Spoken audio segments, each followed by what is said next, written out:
कि 2-3 चीज़ों पे पहले बात करेंगे आज, है ना, जो बहुत इंपॉर्टेंट हमको लग रहा है अभी। पहला चीज़ तो ये है कि अभी आप यहाँ से लेके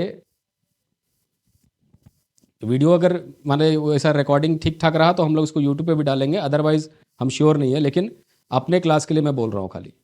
पहला चीज़ कि अभी लेके, जैसे 19 तारीख है आज, 19 से लेके 22 तारीख तक करें क्या, ये वाला चीज़ सबसे ज़्यादा ज़रूरी है अभी आपके लिए। क्योंकि हम क्या देख रहे हैं कि कुछ स्टूडेंट हमको भेज रहे हैं कि सर ऐसा क्वेश्चन तो नहीं आ सकता। देखिए, कई सारा टेलीग्राम ग्रुप जो है, exam, PT exam, mains exam के पहले ये लोग चालू होता है टेलीग्राम ग्रुप, और ज़्यादा से ज़्यादा व्यूज़ या कुछ ऐसा लेने के लिए वो लोग कुछ ना कुछ उल जलुल चीज़ निकालता रहता है। जैसे एक रवि भेजा था मेरे पास, रवि तो मेरे घर के ही पास रहता है, वो एक क्वेश्चन हमको भेजा जो टेलीग्राम ग्रुप पे चल रहा है। इतना लंबा क्वेश्चन है वो कि झारखंड में, क्वेश्चन हम बता रहे हैं, क्वेश्चन क्योंकि हम यहाँ स्लाइड वालाइड कुछ बनाया नहीं है, सिर्फ हम ये बता रहे हैं आपको कि टेलीग्राम ग्रुप से अभी दूर रहिए। Telegram group, social media, YouTube channel, इन सब से पूरा दूर हो जाइए। आपको 15-20 दिन पहले ही दूर हो जाना चाहिए था, लेकिन क्योंकि एग्जाम से रिलेटेड कुछ ना कुछ इंफॉर्मेशन के लिए लोग देखते हैं तो हम मना नहीं कर रहे हैं, लेकिन अभी कुछ मत देखिए। पहली चीज तो यही है कि सोशल मीडिया से बिल्कुल कट ऑफ होकर के रहिए। एक्स्ट्रा इंफॉर्मेशन दिमाग में कुछ भी नहीं लीजिए। स्पेशली टेलीग्राम ग्रुप पे बहुत लोग आएंगे और वो लोग एग्जाम से पहले ही ये सब टेलीग्राम ग्रुप चालू होता है, क्योंकि अदर टाइम में तो कोई देखेगा नहीं। एग्जाम के टाइम पे वो लोग बताएंगे कि देखो ये इंपॉर्टेंट क्वेश्चन है, इसको पढ़ो, उसको करो। जब हम लोग छोटे थे, 10th का 11th-12th का बोर्ड हम लोग लिखते थे तो ऐसे ही होता था। एग्जाम जब नजदीक आने लगेगा ना तो आपको मन में एक फीलिंग बैठेगा कि ये क्वेश्चन भी इंपॉर्टेंट है, ये भी इंपॉर्टेंट है, ये भी इंपॉर्टेंट है, अरे ये तो पढ़ा हुआ नहीं है, ऐसा दिमाग में घूमता रहता है। ये कोई नया चीज नहीं है, ये बचपन से हम लोग के साथ होता आ रहा है। और रिजल्ट अच्छा उसी का होता है जो अपना ऊपर भरोसा रख करके, अपने पढ़ाई के ऊपर भरोसा रख के चल रहा है। आपको तो हर चीज इंपॉर्टेंट लगेगा। अभी एक कोई भी क्वेश्चन, एक लेमैन क्वेश्चन भी आपके सामने रख दिया जाए, वो भी लगेगा कि इंपॉर्टेंट है। एग्जाम के टाइम में यही होता है, दिमाग बहुत ज्यादा सोचता है उसी के ऊपर कि अरे ये तो बहुत ज्यादा इंपॉर्टेंट लग रहा है। लेकिन बिल्कुल उसको अपने ऊपर हावी मत होने दीजिए ये सब फियर को। जितना एक्स्ट्रा कंटेंट आप देखने जाइएगा, आपका दिमाग और ज्यादा कंफ्यूज होगा। जितना आपने पढ़ा है उस पर पहले भरोसा कीजिए, अपने ऊपर सिर्फ भरोसा। ये एग्जाम ही कॉन्फिडेंस का है। Written exam is all about confidence. आपको अपने ऊपर जितना भरोसा है, आपने जो पढ़ा सही पढ़ा है। तो वो क्वेश्चन के बारे में हम बता दे रहे हैं, क्योंकि वो बहुत सारे लोग भेज दिए मैसेज हमको। क्वेश्चन में आपको सिंपल सा बता रहा हूं वो कैसा है, एग्जाम्पल के लिए खाली आपको।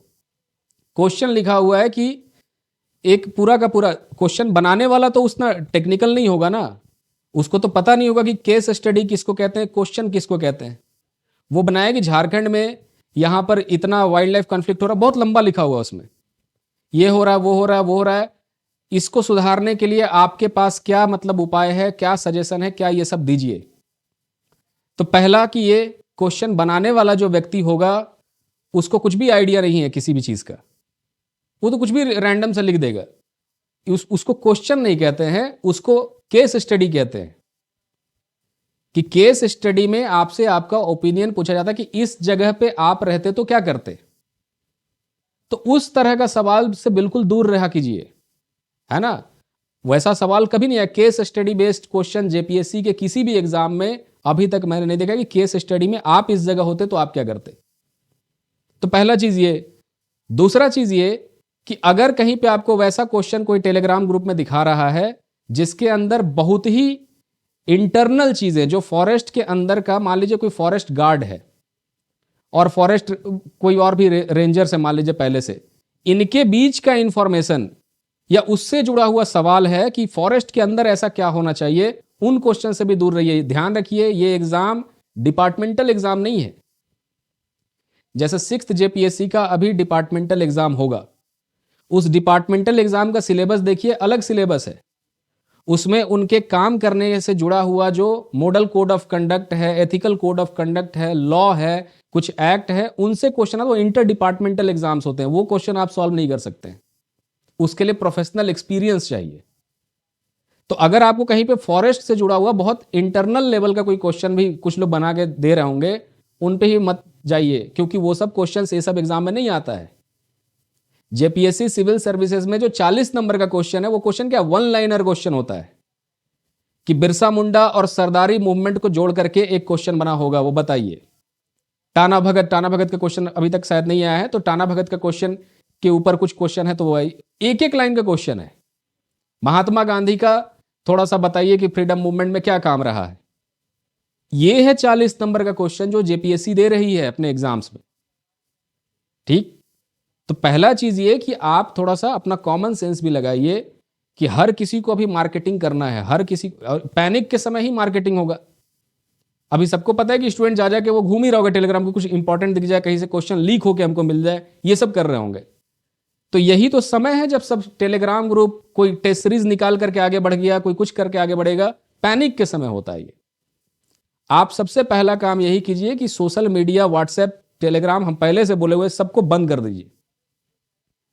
जो कंटेंट आपने इतना दिन में पढ़ा, तैयार किया, जो क्वेश्चन आपको दिया गया है, सिर्फ और सिर्फ उनको ही देखिए, उनके अंदर से ही आएगा। यह पहला चीज था जो मोस्ट इंपॉर्टेंट, कि 19 से 22 के बीच में ही तय हो जाएगा कि आप ये एग्जाम में सफल होंगे कि नहीं। जो लोग टेलीग्राम ग्रुप, यूट्यूब में ढेर सारा इंफॉर्मेशन कलेक्ट कर रहे हैं, उनसे बहुत बड़ा गड़बड़ी हो रहा है।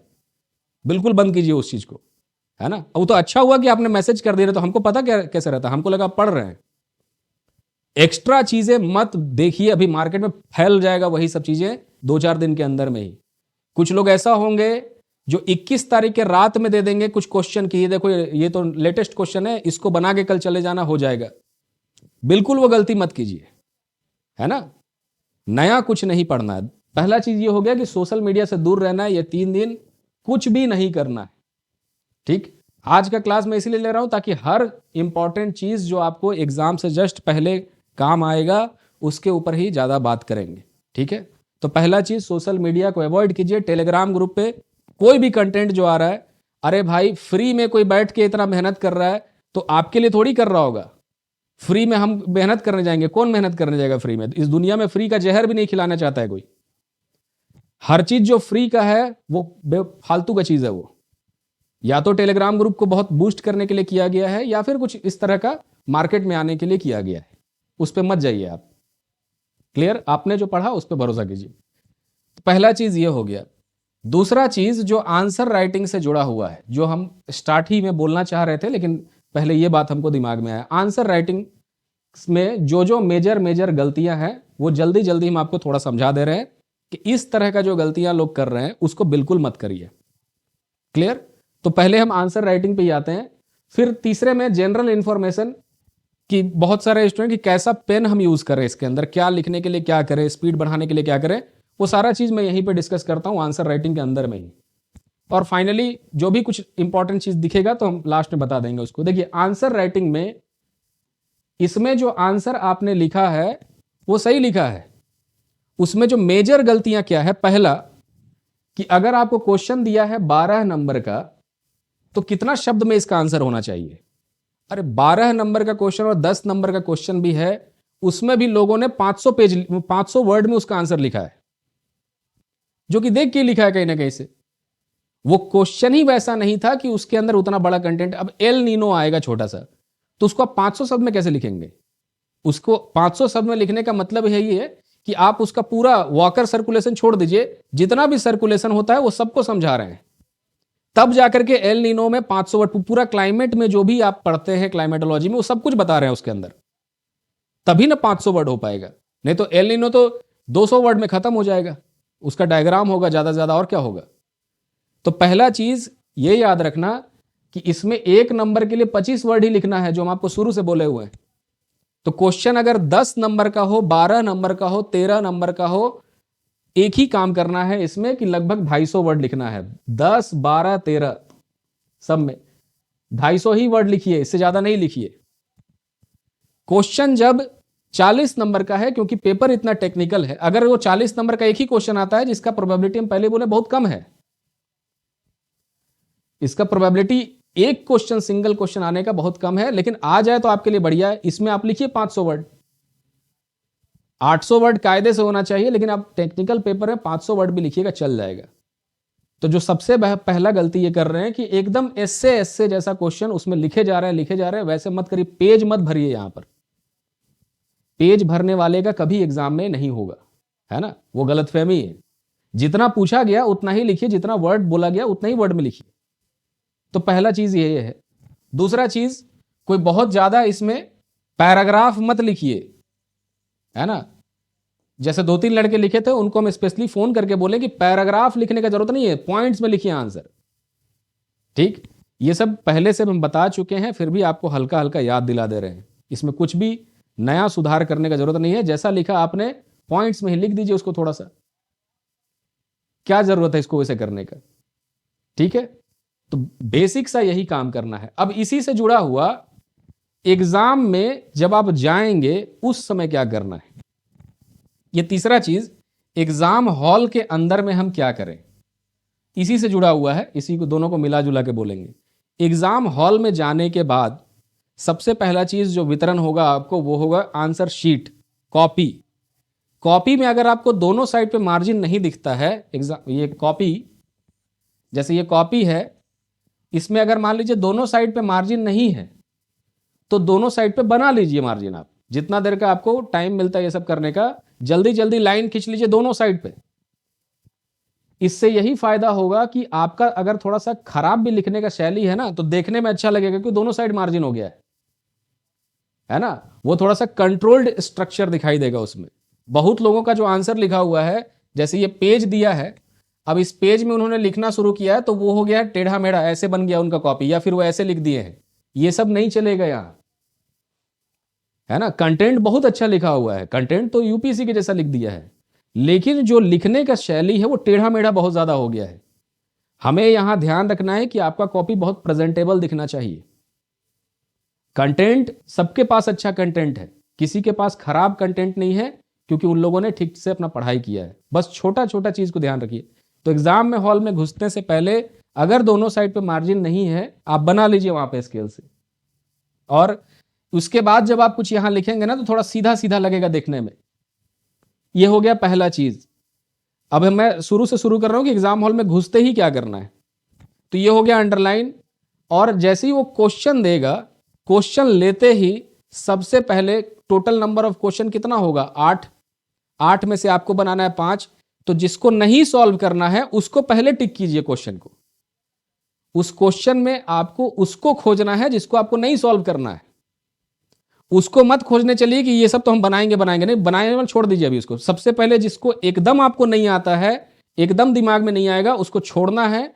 तो सबसे पहला चीज ये करने के बाद जैसे ही क्वेश्चन आएगा, दूसरा चीज ये करना है कि एलिमिनेट कीजिए। जो क्वेश्चंस को नहीं सॉल्व करना है उसको सबसे पहले हटा दीजिए, उसकी तरफ देखना भी नहीं है। अब ये करने आप जब जाएंगे, मान लीजिए क्या होगा, ये शुरुआत में आपने डिसीजन लिया कि जैसे यहां हम समझा रहे हैं आपको कि प्रेशर में आने के बाद क्या होता है। जैसे ही आप प्रेशर में आ जाएंगे वैसे ही क्या होने लगेगा, जैसे एलिमिनेट किया आपने, क्वेश्चन नंबर 1 2 3 4 ऐसे करके लिखा है, 4 5 6 7 8 ऐसे। आपने क्या किया, क्वेश्चन नंबर 7 8 छोड़ दिया है। ठीक, जैसे ही 7 8 छोड़ दिया कि इसको हम नहीं बनाएंगे और क्वेश्चन नंबर यहां से बनाएंगे। तो ये तो एग्जाम हॉल में फ्रेश के टाइम पे आपने डिसीजन लिया था। जैसे ही थोड़ा सा लिख के आप थक जाइएगा 1.5 घंटे के बाद, उसके बाद आपको लगने लगेगा ना कि यार ये 4 भी नहीं बन पाएगा लग रहा है, इसमें से 8 को ही बनाने का कोशिश करते हैं। बिल्कुल वो गलती नहीं करना है, क्योंकि ये डिसीजन अब जो आप ले रहे हैं ये आपका थका हुआ दिमाग ले रहा है, और थका हुआ दिमाग कभी सही डिसीजन नहीं देगा, वो हमेशा भागना चाहेगा उससे। जैसे ही आपने जो शुरू में क्वेश्चन छोड़े थे उसको दोबारा आप बनाने चलिएगा, ये क्वेश्चन कभी भी सॉल्व नहीं हो पाएगा। क्लियर? लास्ट वो डिसीजन नहीं, उसको मेरा बात याद रखिएगा उस समय कि ये मेरा थका हुआ दिमाग अभी हमको भगाने चाह रहा है। यहां पे दिमाग कभी काम नहीं करने देना चाहता है शरीर को, तो वो चाहेगा कि इसको लिखते हैं जो तो होगा, वैसे नहीं करिए। पेशेंस रखिए, जो क्वेश्चन आपने सिलेक्ट किया सिर्फ उसी को सॉल्व कीजिए। क्लियर? तो ये हो गया दूसरा चीज कि जिसको भी एलिमिनेट कर रहे हैं वो परमानेंटली एलिमिनेट है, उसकी तरफ देखना ही नहीं है लास्ट तक, बीच में डिसीजन चेंज नहीं करना है। क्लियर? तो ये हो गया दूसरा चीज, एग्जाम हॉल में घुसते ही ये करना है। और एक और काम करना है घुसते ही एग्जाम हॉल में, घड़ी लेके पक्का जाइएगा, नहीं है घड़ी खरीद लीजिए 100 रुपए का, लेकिन एग्जाम हॉल में घड़ी हाथ पे नहीं दिखना चाहिए। एग्जाम हॉल में घड़ी यहां दिखना चाहिए, क्योंकि अगला जो प्रॉब्लम हो रहा है सबको, वो हो रहा है टाइम मैनेजमेंट का। बहुत भयानक प्रॉब्लम हो रहा है टाइम मैनेजमेंट। और ये चिल्ला चिल्ला के हम शुरू से बोल रहे हैं, वो उतना क्वेश्चन लिख ही नहीं पा रहा है, या फिर क्वेश्चन लिखने में 4 घंटे लग जा रहा है क्योंकि वो आप घर में बैठ के लिख रहे हैं। ये नहीं करना। ये क्यों हो रहा है? क्योंकि बार बार कहने के बावजूद आप अपना घड़ी जो है या तो हाथ में पहने थे या घड़ी रखते ही नहीं है सामने। एक क्वेश्चन के लिए जितना टाइम अलॉट है उससे ज्यादा उसको नहीं देना है उस क्वेश्चन को। ठीक, आपको हम दिखाएंगे कि एक कुछ एग्जाम्स इंडिया में ऐसे भी होता है जो अपना आंसर शीट जो देता है ना लिखने के लिए, या क्वेश्चन जो देता है लिखने के लिए, उस पे टाइम मैनेजमेंट के बारे में बताता रहता है। जैसे ये जहां से कॉपी किया है सिलेबस जेपीएससी ने, मेघालय है मान लीजिए, या फिर एक और एग्जाम है सिक्किम, इन सब का क्या है ना, टाइम कैसे मैनेज करना है वो भी लिख के देता है उसके ऊपर, क्वेश्चन के ऊपर, कि आपको जो आता है पहले उसको सॉल्व की, वैसे वैसे करके वो ट्रिक्स लिखा है उस पर। वो उतना केयर करते हैं। तो वही चीज हम आपको शुरू से समझा रहे हैं कि आपको एलिमिनेशन ये टाइम मैनेजमेंट वाले में, कि आपको पहले घड़ी रखना, तभी तो आपको आइडिया लगेगा कि 12 मिनट कितना हुआ, 10 मिनट कितना देर में होता है, उसमें हम कितना लिख पाते हैं। इस क्वेश्चन का टाइम में अगर आप ज्यादा ले लिए तो अगले क्वेश्चन कैसे लिखेंगे फिर? तो पहला है टाइम मैनेजमेंट के लिए घड़ी जो है हमेशा आपके हाथों पे नहीं, टेबल पे ही होना चाहिए। ये सब 3-4 काम कर लीजिए, थोड़ा सा प्रोफेशनल के जैसा बिहेव कीजिए एग्जाम हॉल में, कि हाँ आप सीख करके आ रहे हैं ये सब काम करना। ये एकदम बेसिक चीज है। इतना नहीं करेंगे तो गड़बड़ाएगा ये एग्जाम, पहले कॉन्फिडेंस ही नहीं आएगा आपको, है ना। सिस्टम से जाकर के सब कुछ सॉल्व कीजिए, आपका सब कुछ हो जाएगा। कंटेंट वाइज किसी को मैंने कोई फीडबैक अलग से नहीं दिया, कंटेंट सबका अच्छा ही लिखा हुआ है, क्योंकि कंटेंट यहां कुछ है ही नहीं। इतना छोटा सिलेबस है, इसमें क्या कंटेंट रहेगा, है ना। एकदम बेसिक चीज है यहां पर। तो आप अपना इत्मीनान से रहिए, सबका अच्छा तैयारी है, किसी का कुछ भी नहीं होने वाला है, मैंने किसी का कुछ भी नहीं गड़बड़ाएगा एग्जाम। अनटिल अनलेस जो बोल रहा हूं उतना ही कीजिए, कट ऑफ रहिए, किसी से बात मत कीजिए फालतू का, चुपचाप अपने में रहिए, है ना। किसी से कोई डिस्कशन करने की जरूरत नहीं, जितना पढ़ लिया हो गया। टाइम मैनेजमेंट के लिए यही काम करना है कि एक क्वेश्चन के लिए अगर 10 मिनट 12 मिनट का समय है, उससे ज्यादा उस क्वेश्चन में नहीं देना। जितना हो गया, कंक्लूजन छूट गया उसका, क्लियर। कंक्लूजन उसके पीछे नहीं भागना है। अगर कंक्लूजन छूट रहा है, छूटने दे। कंक्लूजन का जो मार्क्स होता है वो तो 0.75 या 1 नंबर उसमें आप कमा सकते हैं, लेकिन उस चक्कर में उसके कंक्लूजन को लिखने के चक्कर सबसे ज्यादा लेट होगा कंक्लूजन ही लिखने में, क्योंकि उसमें सोचते जाएंगे, आप सोचते हैं क्या लिखे। मत लिखिए, अगर छूट रहा है छूट जाने दीजिए उसको। अगले वाले क्वेश्चन का कंटेंट नहीं छूटना चाहिए। हम पहले ही आपको बता चुके हैं कि इंट्रो बॉडी कंक्लूजन रहेगा ना ऐसे करके, तो इंट्रो कंक्लूजन इन सब के लिए बहुत ज्यादा मार्क्स नहीं मिलता है ना। सबसे कम नंबर 0.75 to 1 नंबर, 0.75 to 1। इसके पीछे क्यों भाग रहे हैं आप?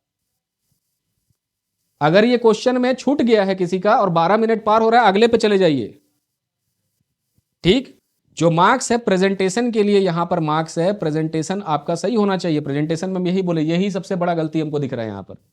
और दूसरा सबसे बड़ा गलती कि लंबा लिख दे रहे हैं आप, बहुत ज्यादा लंबा, इधर उधर का बातें, वो नहीं लिखना है। वो क्वेश्चन ही 10 नंबर का था, है ना। चलिए 40 नंबर का आएगा तो उसमें वैसा क्वेश्चन होना चाहिए वो, ठीक है। हम आते हैं उसके ऊपर भी आते हैं कि 40 नंबर में क्या क्या क्वेश्चन आप एक्सपेक्ट करके बैठिएगा, जो मैंने सेकंड टेस्ट में आपको दिया है कुछ एनीवे। तो ये सारा कुछ इसमें आपको ध्यान रखना है पहले, कि टाइम मैनेजमेंट के लिए बिल्कुल भी एक क्वेश्चन को ज्यादा समय नहीं देना है, क्लियर। आपका भी जो डाउट होगा यहां लिखते रहिएगा, उसको भी हम डिस्कस करेंगे यहां पे, वो डाउट का ही क्लास है, क्लियर। चलिए अब दूसरा चीज आगे चलते हैं इसमें थोड़ा सा, कि छोटा छोटा चीज भी कुछ बीच में याद आ रहा है उसको डिस्कस। पेन कौन सा यूज करें, ये बहुत बड़ा डाउट बना हुआ है लोगों को। पेन, तो पेन चाहे आप कुछ भी यूज कर लीजिए, जेल पेन मत यूज कीजिएगा इस तरह के एग्जाम। जेल पेन यूपीएससी में भी यूज नहीं होता है, फ्लूइड इंक अलग है, जेल नहीं यूज करना है। तो पहला जेल तो आप शुरू में भी नहीं लिख रहे होंगे, मेरा ख्याल है, क्योंकि जेल पेन से हमको किसी का आंसर नहीं देगा। जेल पेन मत यूज कीजिए, लेकिन पेन वही यूज कीजिए, पेन पुराना। आ रहे हैं अभिजीत उसके ऊपर। अभिजीत का एक क्वेश्चन है 5वें नंबर में, लिख ले रहा हूं, ऑब्जेक्टिव एमसीक्यू अगर आएगा तो।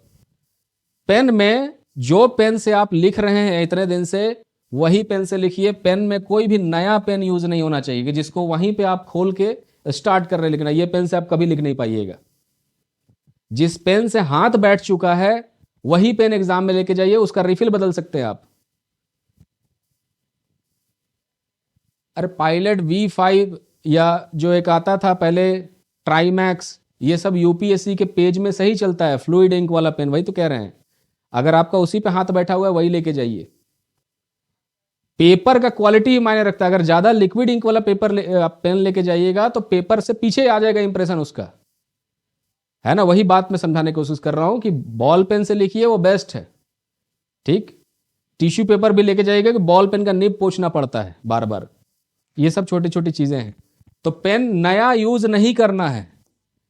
अगर आपको मन है तो आज ही खरीद लीजिए कोई पेन, उसको लिख के 4-5 आंसर पुराना कर लीजिए, उसको लेके जाइए। हाथ जिस पे बैठा है वही पेन आप लेके जाइए, चाहे कोई भी पेन हो। वो 3 रुपए वाला भी पेन चलेगा, ठीक है। पेन का कोई मसला नहीं है, लेकिन पेन पुराना होना चाहिए। क्लियर। अब 2-3 चीजें और, जैसे ऑब्जेक्टिव। आप देखिएगा सीडीपीओ में, जेपीएससी के मेंस में ऑब्जेक्टिव क्वेश्चन देने का भी ट्रेंड है। क्लियर। ऑब्जेक्टिव कि मतलब जैसे पेपर आपका बना तो शुरू में 20 क्वेश्चन ऑब्जेक्टिव का दे दिया और ये 40 नंबर का हो गया, 2-2 नंबर, यही चीज। तो आप तो दुआ कीजिए भगवान से कि ऐसा हो। ऑब्जेक्टिव ही एक ऐसा चीज है जिसको आपको सॉल्व करिएगा तो बहुत ईजी होगा। क्यों? क्योंकि क्या हम लोग देखते हैं इतने दिन में हमने क्या सीखा है कि अगर आप जेपीएससी सिविल सर्विसेज का मेंस देखेंगे, हम क्वेश्चन तो नहीं लगाए यहां पे, जेपीएससी सीसीई का मेंस, इसके मेंस एग्जाम में जो एमसीक्यू होता है वो दुनिया का सबसे आसान एमसीक्यू पूछा जाता है। प्रीलिम्स एग्जाम में टफ एमसीक्यू है उससे, वो प्रीलिम्स के जैसा नहीं है। यहां जो पूछा जा रहा है तो बहुत आसान है। तो अगर ये होगा तब तो आपके लिए और भी फायदा ना, क्योंकि इसको आप जल्दी सॉल्व कर सकते हैं। अब एक एमसीक्यू है वो डायरेक्ट रहेगा, टू द पॉइंट। एमसीक्यू कैसा बना सकते हैं? एमसीक्यू जो आपके में देखिएगा, पेपर 2 में जैसे देखिए ग्लोबल एनवायरमेंटल प्रॉब्लम ऐसे करके दिया है, या लॉ के बारे में कुछ कुछ दिया हुआ है, तो वाइल्ड लाइफ प्रोटेक्शन एक्ट, उससे लेके डायरेक्ट कोई एमसीक्यू या सेक्शन कोई ऐसा दे दिया डायरेक्ट एमसीक्यू, वो भी चलिए टफ क्वेश्चन हो गया। कॉलेरा किससे होता है, उस तरह का एमसीक्यू। सीवेज वाटर ट्रीटमेंट में पहला स्टेज को क्या कहते हैं, वो ऐसा एमसीक्यू। एनारोबिक ट्रीटमेंट में क्या कर, ज्यादा से ज्यादा ये सब भी मैं डिफिकल्ट एमसीक्यू बोल रहा हूं। वन लाइनर्स के फॉर्मेट में ये एमसीक्यू आ सकता है, तो कोई दिक्कत नहीं है। इसको आप दुआ कीजिए कि ऐसा एमसीक्यू आए, क्योंकि ये सबसे ज्यादा नंबर देगा आपको, 40 में 40 मिल सकता है। बाकी एमसीक्यू के अलावा दूसरा कोई उपाय नहीं है जिसमें आप 40 में 40 ले आइएगा, है ना। ये दिया इसीलिए है कि कोई ऐसा क्वेश्चन भी हो जिसमें स्टूडेंट 38 भी लाते हैं, 40 में 38, एक आध क्वेश्चन गलत हो गया, ये 40 में 40 आएगा आपको अगर एमसीक्यू आएगा तो, और बाकी सब सॉल्व कर लीजिए। एमसीक्यू नहीं आएगा तो दूसरा उपाय क्या है, अगर ऑब्जेक्टिव नहीं आ रहा है तो उस जगह पे जैसा मैंने क्वेश्चन दिया 4-4 नंबर वाला 10 क्वेश्चन, वैसा भी आ सकता है। 3-3 नंबर का क्वेश्चन, 3 तो नहीं बनेगा, फिर 40 नहीं कर पाएंगे, तो 4-4 नंबर वाला क्वेश्चन भी आ सकता है उस तरह से, है ना। जो इधर आंध्र प्रदेश का जो पब्लिक सर्विस कमीशन है उसका पेपर तो बहुत गंदा है। उसके पेपर में शुरू में 20 क्वेश्चन दिया हुआ है 4-4 नंबर का, ऐसे करके सेक्शन दिया, सेक्शन ए बी सी ऐसे करके, उस तरह का तो आएगा तो सॉल्व ही नहीं होगा यहाँ, है ना। खैर छोड़िए, वो कोई हमारा मसला नहीं है। ऑब्जेक्टिव के लिए उसको सॉल्व कर सिखाने का भी कोई यहाँ पे ट्रिक नहीं है, क्योंकि वो कभी भी स्टेटमेंट बेस्ड नहीं आएगा ऑब्जेक्टिव। स्टेटमेंट वाले कभी भी नहीं आएंगे ऑब्जेक्टिव। और ध्यान रखिए एफआरओ का एग्जाम है, इसके प्रीलिम से आप अंदाजा लगा सकते हैं कि इसके मेंस में किस लेवल का क्वेश्चन आना चाहिए। जब प्रीलिम्स में एकदम बेसिक लेवल का क्वेश्चन आया है, तो मेंस में भी तो बेसिक ही लेवल का क्वेश्चन आएगा ना, उसमें तो कुछ चेंज नहीं करेंगे। तो ये 4-5 इंफॉर्मेशन है जो बहुत ज्यादा जरूरी है। मेरा ये पर्पज है ना कि आप एग्जाम में जाएं तो आपको पहले से क्या करना है, और यहां जो प्रॉब्लम्स हम देख रहे हैं उसको कैसे आप सॉल्व कर सकते हैं। ध्यान रखिए मेजर कुछ प्रॉब्लम नहीं है। मेजर प्रॉब्लम होगा तब तो हम फिर कुछ ना कुछ बोलते ही, मेजर नहीं है प्रॉब्लम। लेकिन एक जो सबसे बड़ा प्रॉब्लम हमको दिख रहा है कि आप देख के लिखने का आदत डाल लिए हैं, यही हमको सबसे बड़ा दिक्कत लग रहा है।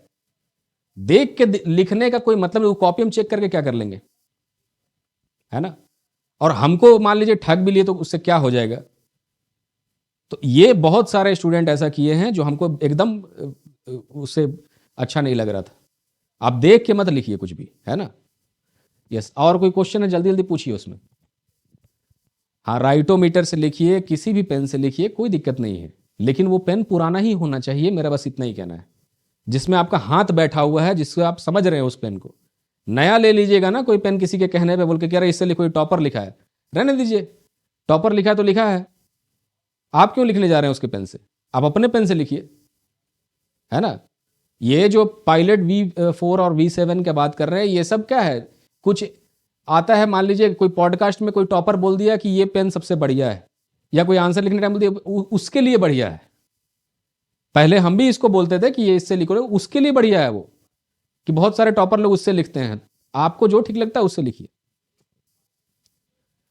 अब दूसरा है क्वेश्चन, ये भी सही क्वेश्चन है, 6 नंबर, कि फ्लोचार्ट और इसको बॉक्स में बनाना चाहिए कि नहीं। फ्लोचार्ट और डायग्राम को क्या करें हम, फ्लोचार्ट और diagram always and always, flowchart तो छूट भी सकता है लेकिन डायग्राम ऑलवेज इट बॉक्स में जाएगा। इसके लिए जिसका भी कॉपी मैंने देखा है उसमें देखिए एक चीज जरूर लिखा है कि आप बॉक्स में बनाइए इसको हमेशा बॉक्स में ही बनाना है डायग्राम को। अगर आपके पास समय कुछ बच जाता है, लग रहा है कि हम कंफर्टेबली जा रहे हैं, तो बॉक्स के नीचे जैसे ये डायग्राम है, मान लीजिए कि कुछ भी इकोसिस्टम का वेन डायग्राम आपने बनाया हुआ है यहाँ पे, उसका इंटरकनेक्शन दिखाने के लिए, तो इसको बॉक्स कर दीजिए और फिगर ही लिख करके यहाँ बता दीजिए कि ये क्या लिखा हुआ है, ये क्या डायग्राम है, और बेस्ट हो जाएगा। अदरवाइज सिर्फ बॉक्स भी बनाएंगे चल जाएगा, है ना। इस तरह से लिखने का मतलब है कि आप बहुत संयम से काम ले रहे हैं, बहुत परफेक्ट हो चुके हैं उस चीज में। तो पहला चीज, और अभी जो लोग लाइव होंगे उनको मैं यही कह रहा हूं कि आप अपना क्वेश्चन जितना ज्यादा पूछ लीजिए और उसको क्लियर कर लीजिए, क्योंकि अब ज्यादा बात, मैं हम पहले ही बना के, ज्यादा बात किसी से नहीं करना है, फोकस्ड होकर के, ध्यान दे करके अपने दिमाग को थोड़ा सा ठंडा रखने की कोशिश कीजिए, है ना। हाइपर होने का जरूरत नहीं है, ये कोई बहुत बड़ा आपका जिंदगी बर्बाद होना जैसा नहीं हो रहा है। अरे एग्जाम है तो डर ही लगेगा ना भाई, एग्जाम में किसको अच्छा लगता है। जो सोल्जर है दिन भर प्रैक्टिस करते हैं, लेकिन जब बॉर्डर पे इम्तिहान का घड़ी आता है तो डर लगता है कि नहीं लगेगा। तो वैसे ही आपने कितना भी पढ़ लिया है, एग्जाम जब आ जाएगा ना तो डर लगेगा ही लगेगा, क्योंकि डर अगर नहीं लग रहा है इसका मतलब आप पहले ही से एग्जाम से बाहर हो चुके हैं। ठीक है, तो वो हाइपर होकर के बार बार उसको हमको बताइए कि हम हाइपर हो गए, तो हम तो शुरू से बोल रहे हैं कि आपको डर लग रहा है तो अच्छी बात है। हम ऐसा क्या बोल देंगे कि आपको डर लगना बंद हो जाएगा, हम तो बोल देंगे ठीक है तैयारी छोड़ दीजिए चले जाइए, डर खत्म हो जाएगा। गलती नहीं वो सब करिए। एनीवे, तो फ्लोचार्ट में भी डायग्राम देखिए, फ्लोचार्ट कई तरह का हो सकता है। फ्लोचार्ट जैसे मान लीजिए कल का जो क्वेश्चन था, क्वेश्चन भी दिमाग में नहीं आ रहा है, जिस भी क्वेश्चन में कुछ क्रोनोलॉजी या स्टेप्स बताने का आपको मौका मिलता है, तो स्टेप्स बताने के लिए सिंपल लिखिए कि ये स्टेप्स है वेस्ट वाटर ट्रीटमेंट का, ये स्टेप है किसी और चीज का स्टेप, और स्टेप में सिंपल सिंपल 3-4 स्टेप लिख लिख के ऐसे कर देना है ये वाला। तो इस तरह के फ्लोचार्ट में बॉक्स बनाने का जरूरत आपको नहीं पड़ेगा, है ना। कुछ फ्लोचार्ट होता है जिसमें कंपोनेंट्स, ये स्टेप्स वाला फ्लोचार्ट है, कुछ एक कंपोनेंट्स वाले भी हैं, है ना। कंपोनेंट्स बेसिकली इसको फ्लोचार्ट कहते भी नहीं है, डायग्राम है ना। कंपोनेंट्स जब भी बताना हो एक चीज का, तो आप कैसा बनाइए डायग्राम, आप ये वाला बनाइए, इन्फोग्राफिक कहते हैं इसको। सेंटर में मान लीजिए किसी भी चीज का कंपोनेंट आपको बताना है, कोई भी मान लीजिए इकोसिस्टम का ही कंपोनेंट क्यों नहीं हो, तो आप यहां से फिर एरो निकाल के ये बता सकते हैं, ये भी एक तरीका है। कुछ लोग साइड से एरो बनाते हैं, यहां इकोसिस्टम लिखते हैं ऐसे करके, और इससे ऐसे कर करके बताते हैं, ये सब भी सही है, ये सब बहुत अच्छा तरीका है। इन सब में अगर उतना ज्यादा आपको नहीं बन रहा है वहां पे बॉक्स बनाने के लिए, तो नहीं भी बनाएंगे चल जाएगा, लेकिन ये करना जरूर है, जबरदस्ती नहीं। जहां स्कोप बन रहा है वहीं करिए, हर चीज में फ्लोचार्ट बॉक्स से काम नहीं, तो देखने बहुत गंदा दिखता है। फिर कुछ लोगों का कॉपी भी देख रहा हूं, मैंने एक कॉपी में 10-10 जगह पे वो यही किए जा रहे हैं कि कुछ भी लिखना है, जैसे मान लीजिए हमको कुछ भी लिखना है, हम कंटेंट लिख ही नहीं रहे, हम खाली ऐसे ऐसे बना के चले आ रहे हैं, ये तो 0 मिलेगा। फिर इससे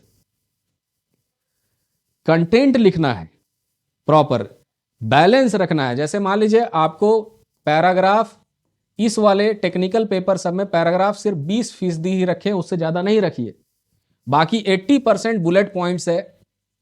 बुलेट पॉइंट्स अगर उसमें मैच कुछ इस तरह का डिफरेंशिएट करने वाला जैसा है, तो टेबल्स, ये भी 10% हिस्सा है उसका, टेबल भी बनाना है उसमें। और डायग्राम है तो एक डायग्राम चलेगा, इससे ज्यादा नहीं करना है इसके अंदर, डायग्राम या फिर फ्लोचार्ट है तो एक ही चलेगा। इससे ज्यादा नहीं, एक एक बुलेट पॉइंट्स ये 80% हिस्सा ले जाएगा उसका, और सब हेडिंग के साथ। सब हेडिंग अंडरलाइन भी करना बहुत जरूरी, वो सब तो हम पहले बता चुके हैं। अभी सिर्फ फाइनल टच ही देना है बस, और कुछ नहीं करना है ना। जो लोग और अच्छा से अपना प्रैक्टिस कर चुके हैं, फाइनल टच दे के सुंदर से लिख रहे हैं, उनके लिए तो कोई दिक्कत नहीं है।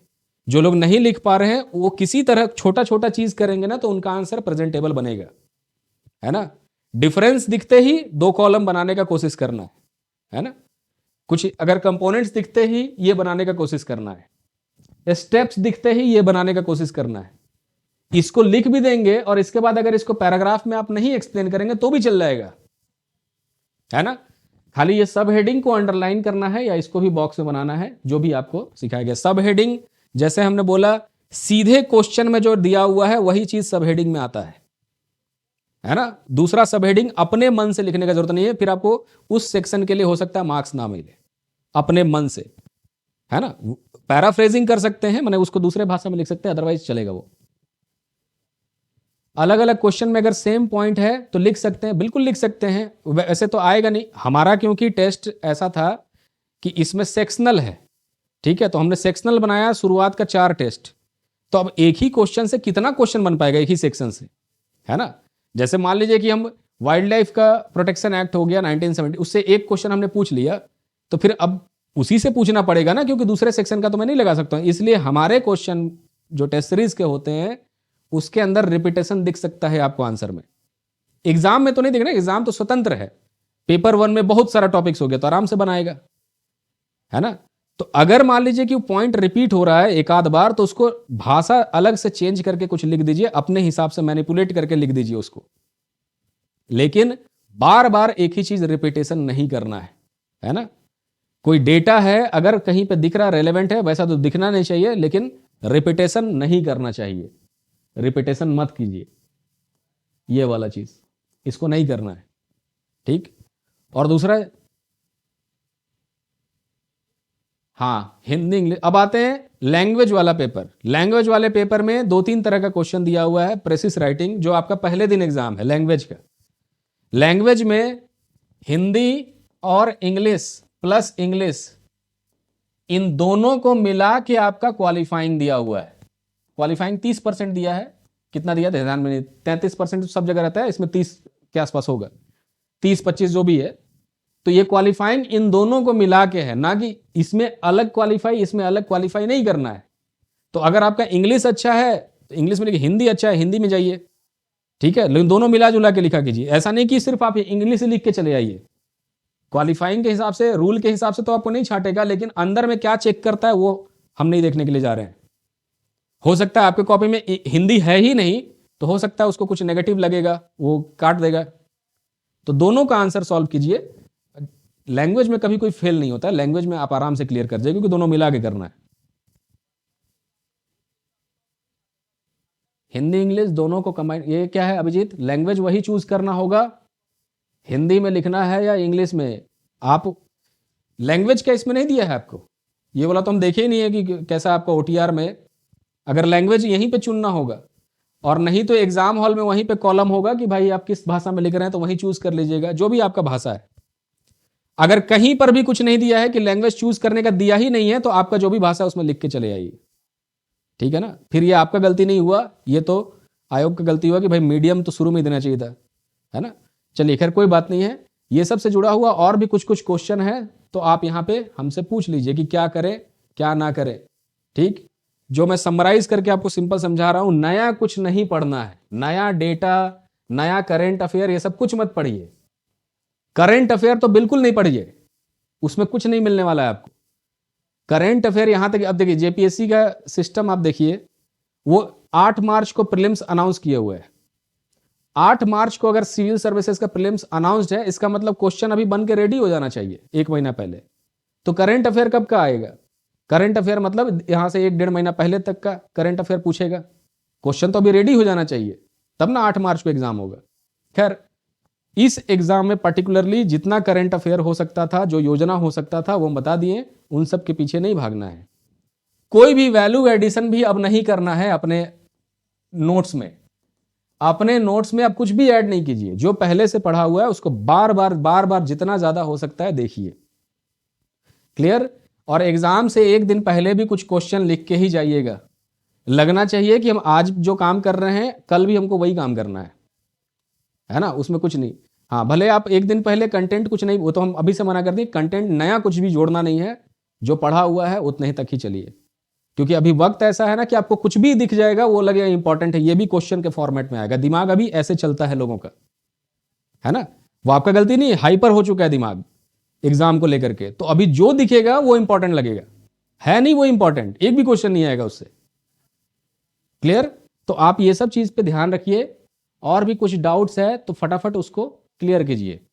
जो भी डाउट है कि एग्जाम के अंदर में क्या करना है नहीं करना है, 3 घंटे में क्या करना नहीं करना है, समय बहुत है, हम पहले ही बोले हुए हैं।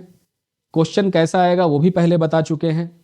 क्वेश्चन 40-40 नंबर का एक एक सिंगल आएगा तब तो मजा ही आएगा, अदरवाइज छोटे छोटे क्वेश्चन भी आएंगे। तो वर्ड लिमिट का ध्यान रखिए, वो छोटा इसलिए दिया गया है तो क्योंकि आपको कम ही वर्ड लिखना है, और बड़ा करने लगिएगा उसको इससे जैसा लिख दीजिएगा तो नहीं होगा। क्लियर? चलिए, और कोई मेजर ऐसा इश्यू आएगा तो हम जरूर बोलेंगे। वैसे तो देखिए यहां पर एग्जाम ये कैसे कंडक्ट किया जा रहा है हमको जरा सा भी कुछ समझ में नहीं आ रहा है। एग्जाम का सिस्टम ये 29 जून को जब एग्जाम हो गया है तो ये 5 ही दिन में फॉर्म भरवाना, एक दिन पहले एडमिट कार्ड जारी करना, 2 दिन पहले। अब मान लीजिए किसी का 3 दिन इंटरनेट ही निकला, एडमिट कार्ड कैसे डाउनलोड करेगा, ट्रेन का टिकट कैसे करेगा। तो ये एकदम समझ के बाहर है कि कैसे ये लोग करता है। 6 महीने से सो रहा था बैठा हुआ, है ना। चलिए खैर कोई बात नहीं। और भी इससे जुड़ा हुआ कोई डाउट है तो यहां क्लियर कर सकते हैं। जो हमको सबसे मेजर कंसर्न था वही कि स्टूडेंट्स को बिल्कुल भी दूसरा कंटेंट बाहर का देखना अलाउड नहीं है। अभी आप सिर्फ अपना जो भी पढ़ रहे हैं उसको ही पढ़िए, जो नोट्स बना हुआ है उसी को पढ़िए। और डर लग रहा है तो बहुत अच्छा बात है, डर लगेगा ही, हर किसी को लगता है। और ये कोई आपका मुकद्दर तय नहीं होने जा रहा है, छोटा सा एग्जाम है, उसको दे के चले आइए। और आखिरी में जो बहुत सारे लोग मैंने मोटिवेशन कुछ नहीं है मेरे पास, और मोटिवेशन जैसा कुछ होता भी नहीं है ना। इसको आप प्रैक्टिकली लेके चलिए कि ये कोई बहुत ऐसा नहीं है जिससे कि आपका घर बिक जाएगा, है ना। एक छोटा सा एग्जाम है, पास कर जाइएगा तो आगे फिजिकल दे करके, इंटरव्यू दे करके फिर आप अफसर बन सकते हैं। उससे भी कोई बहुत बड़ा तीर नहीं मरा जाएगा, वो एक जॉब है, जॉब के जैसा आप करेंगे, है ना। जैसे लोग जाते हैं ऑफिस वैसे ही ऑफिस जाएंगे, उससे कुछ ऐसा नहीं कि आपका कुछ चेंज हो जाएगा। क्योंकि फिर भी तब भी वही टेंशन रहेगा, फिर आप अगले स्टेज में आगे अपने आप को बढ़ाने का कोशिश करेगा, यही सब होगा। इसमें कौन सा बहुत बड़ा ये चीजें हैं, इसको बहुत हल्के में लीजिए, ठीक है। हल्के में लेने का मतलब पूरा हल्के में लेने का मतलब ये नहीं कि एकदम ले लिए लाइटली, वैसा नहीं। लेकिन ये आपका कुछ भी ऐसा नहीं कि मुकद्दर ही बदल देगा। आपका एग्जाम में फेल हो गए तो बर्बाद हो जाइएगा, लूट जाइएगा, वो सब कुछ नहीं है ना। एग्जाम में फेल होइए पास होइए कोई फर्क नहीं पड़ता उससे, लेकिन माइंड में ये चीज नहीं बैठा के, नहीं तो आपका एग्जाम कभी अच्छा जाएगा ही नहीं। टेंशन लेके जाने से कभी भी आपका अच्छा नहीं होने वाला है।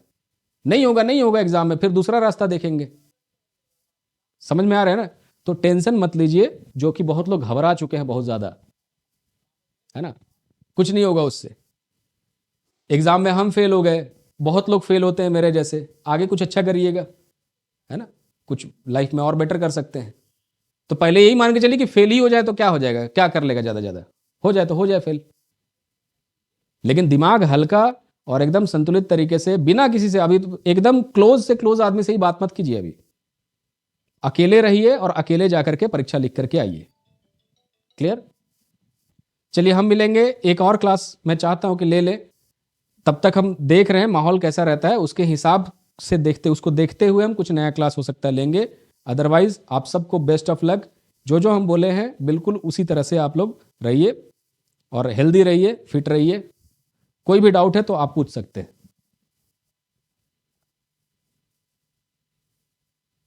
ठीक है, आपको भी थैंक्स। पायल, ये पायल का ये शुरू से हम देख रहे हैं जीएस के पीछे ये पड़ी हुई है, और जीएस के पीछे सिर्फ पायल ही नहीं है, और भी कई लोग जीएस के लेकर के परेशान है। अरे भाई जीएस इसमें डिसाइडिंग फैक्टर, हम कैसे समझाएं, किस मुंह से आपको। और जीएस जो है, जीएस में इतना सब्जेक्ट यहां लिख दिया है, इसमें इंपॉर्टेंट आप कैसे निकालिएगा। बात ही नहीं समझ रहे हैं आप लोग।